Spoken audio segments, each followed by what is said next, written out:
താരസംഘടനയായ അമ്മയിൽ ഭാരവാഹിക്കെതിരെ നടിമാർ ഉന്നയിച്ച ഗുരുതര ആരോപണങ്ങളെ തുടർന്ന് വീണ്ടും വൻ പൊട്ടിത്തെറികളാണ്. ഇന്നലെയായിരുന്നു അൻസിബ ഹസൻ ടിനി ടോമിനെതിരെ രംഗത്ത് വന്നത്. തനിക്ക് അവിഹിതമുണ്ടെന്ന് ടിനി ടോം പറഞ്ഞു പരത്തുന്നുവെന്നും മാത്രമല്ല മോശമായ രീതിയിൽ തന്നോട് സംസാരിക്കുന്നു എന്ന രീതിയിലായിരുന്നു അൻസിബ രംഗത്തെത്തിയത്. ഇപ്പോഴിതാ ടിനി ടോമിനെതിരെ ഗുരുതര ആരോപണവുമായി എത്തിയിരിക്കുകയാണ് നടിയായ നീന കുറുപ്പ്. അമ്മയുടെ കുടുംബ സംഗമത്തിനിടെ ടിനി ടോം തങ്ങളെ കേട്ടാൽ അറയ്ക്കുന്ന ഭാഷയിൽ അസഭ്യം പറയുകയും ഭീഷണിപ്പെടുത്തുകയും ചെയ്തതായിട്ടാണ് നീന കുറുപ്പിന്റെ പരാതി. ഇതുമായി ബന്ധപ്പെട്ട് നീന കുറുപ്പ് സംഘടനയ്ക്ക് ഔദ്യോഗികമായി പരാതി നൽകിയിട്ടുണ്ട് എന്നാണ് പറയുന്നത്. എന്നാൽ താൻ അമ്മയിൽ പ്രവർത്തിക്കുന്നത് കൊണ്ട് തന്നെ തന്റെ വളർച്ചയിൽ അസൂയപ്പെട്ടാണ് പലരും തനിക്കെതിരെ ആരോപണങ്ങൾ ഉന്നയിക്കുന്നതെന്നാണ് ടിനി ടോം പറയുന്നത്. ഞാനെങ്ങാനും വളർന്ന് പന്തലിക്കുമോ എന്നുള്ള പേടിയാണ് എല്ലാവർക്കുമെന്നും ടിനി ടോം പറയുകയാണ്.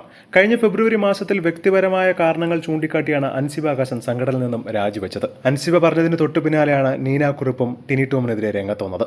ഇതുമായി ബന്ധപ്പെട്ട് നീന കുറുപ്പ് സംഘടനയ്ക്ക് ഔദ്യോഗികമായി പരാതി നൽകിയിട്ടുണ്ടെങ്കിലും സംഘടനയുടെ ഔദ്യോഗിക ഭാരവാഹി ആയതുകൊണ്ട് തന്നെ വിഷയത്തിൽ അമ്മയുടെ ആഭ്യന്തര തീരുമാനങ്ങൾക്കായി കാത്തിരിക്കുകയാണെന്നും അതിനുശേഷമേ കൂടുതൽ പ്രതികരണങ്ങൾ നടത്തുകയുള്ളൂ എന്നുമാണ് നീന കുറുപ്പ് ഇപ്പോൾ നിലപാട് വ്യക്തമാക്കിയിട്ടുള്ളത്. എന്തായാലും ടിനി ടോം അങ്ങനെയൊക്കെ ചെയ്തിട്ടുണ്ടോ എന്നുള്ള അന്വേഷണവും നടക്കുകയാണ്.